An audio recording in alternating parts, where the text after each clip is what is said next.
Kandidatë që vinë nga partitë politike janë angazhuar në atë se kush do ta fitojë Gostivarin, duke e bërë këtë për partinë, ndërsa mua më intereson të fitoj Gostivari për qytetarin. Kështu deklaroi kandidati i pavarur për kryetar komune Visar Ademi gjatë një konference për shtyp që realizoi sot, duke shpalosur pjesë nga platforma e tij për qeverisje lokale. Ai potencoi se kompromis me korrupsionin nuk do të bëj, as me meturinat dhe as me qente ndacak, dhe për këtë theksoi se do të kërkoj bashkëveprim edhe me kryesuesit e listave të këshilltarëve të subjekteve politike, me të cilët do duhet të sjellin bashkë të gjitha vendimet që i përkasin qytetit. Ajo që dua të them është që ato absolutisht nuk e kanë ndërmend ose të paktën nuk e duan të përfaqësojnë Gostivarin, po ato duan që ta nënshtrojnë dhe ta sundojnë Gostivarin, sepse edhe gjithë retorika e tyre është që neve na duhet kjo lloj fitore për shkak të zgjedhjeve parakohshme, edhe duam krijojmë presion që këto zgjedhje parakohshme të bëhen. Në ndërkohë që mua më intereson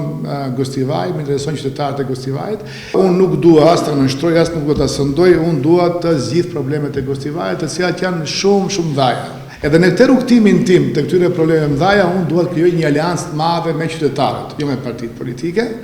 por gjithsesi bashkëpunimi dhe bashkërendimi dhe bashkëveprimi me partitë politike dhe në Këshill është goxha e rëndësishëm. Prandaj nga kjo foltore, nga kjo preskonferencë, unë dua që t'i ftoj dhe t'i sfidoj të gjitha barqet e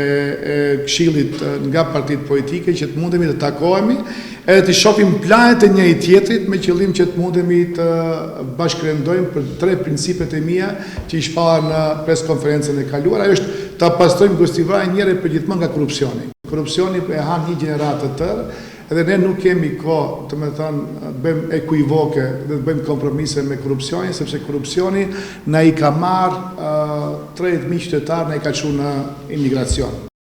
Ai beson se të gjithë këshilltarët do të jenë aty për të sjellë vendime në dobi të qytetit, por nëse do të hasë në bojkot, do të fusë në përdorim mekanizmin e referendumit, i cili nxjerr nga loja lojtarët dhe vendos në prioritet mendimin e qytetarëve.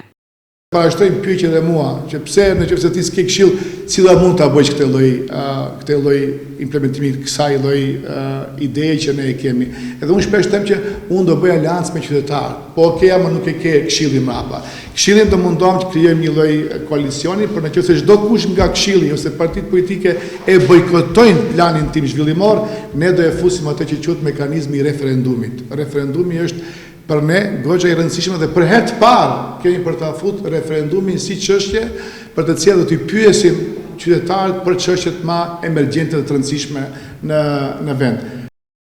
Ademi thekson se raportet me qytetarët do t'i ruajë nëpërmjet preskonferencave të këtilla ku ai vazhdimisht do të shpalos pjesë të programit të tij zgjedhor, duke ju dhënë arsye qytetarëve që ta mbështesin, siç tha ai, fitoren për Gostivarin që e synon ai dhe jo fitoren për partinë që e synojnë të tjerët që futen në këtë garë.